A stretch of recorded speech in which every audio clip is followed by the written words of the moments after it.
အားလုံးပဲမင်္ဂလာပါ Knowledge Hub Page ကနေပြန်လည်ကြိုဆိုလိုက်ပါတယ်ကျွန်တော်ဒီနေ့တင်ဆက်ပေးသွားမယ့်ကျမ်းမာရေးဘုဒ္ဓတာအကြောင်းအရာလေးကတော့စီလန်းကြောင်းကြောက်တဲ့ခြင်းကိုအိမ်မာနေရင်းနဲ့ဘလို့တက်တာအောင်ကုသမလဲဆိုတဲ့နည်းလမ်းလေးတွေပဲဖြစ်ပါတယ်ခင်ဗျာစီးသွားရင်ပူလာတို့ကျင်တာတွေဖြစ်ပြီးခါးတွေပါအောင့်တက်လာဘူးလားဒါတွေဟာစီလန်းကြောင်းမှာကြောက်တယ်နေတဲ့လက္ခဏာတွေဖြစ်နိုင်ခြေများပါတယ်ဒီလိုဖြစ်ပြီးဆိုရင်ဆေးကမ်းမသွားခင်အိမ်မာတင်တဘာဝနီလန်းနဲ့ဘလို့တက်တာအောင်လုပ်မလဲဆိုတာကိုကျွန်တော်ဆက်လက်ပြောပြသွားပေးပါမယ်ခင်ဗျ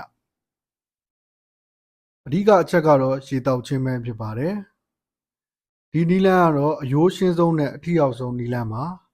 စီးကြောက်အများစုကတော့ရေဓာတ်နဲလို့ဖြစ်ရတာပါဒါကြောင့်မလို့တစ်နေ့ကိုရေ3လီတာကနေ4လီတာလောက်ထိဝင်အောင်တောက်ပေးရပါမယ်ရည်ရွယ်ချက်ကတော့စီလန်းကြောင်းမှာရှိနေတဲ့အနယ်နှစ်တွေကိုရေနဲ့တွန်းချဖြစ်ဖို့ပါစီးကြောင်ကကြည်လင်နေမှတင့်ခန္ဓာကိုယ်ကရေဓာတ်လုံလောက်တယ်လို့ပြောလို့ရမှာပါနောက်တစ်ချက်ကတော့တံမြာသီးပါတံမြာသီးကကြတော့ကျွန်တော်စစ်ထရစ်ဓာတ်ပါဝင်ပါတယ်ဒီဓာတ်က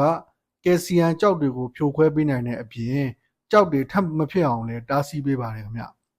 ဒါကြောင့်မလို့တံမြာရီဖြော်ရီတောက်တာမျိုးကောင်းပါတယ်တကြားမပိုင်ပို့ပြီးအဆင်ပြေပါတယ်ခင်ဗျဒါအပြင်ရင်နွေးထဲမှာတံမြာသီးလေးညှစ်တောက်တာကလည်း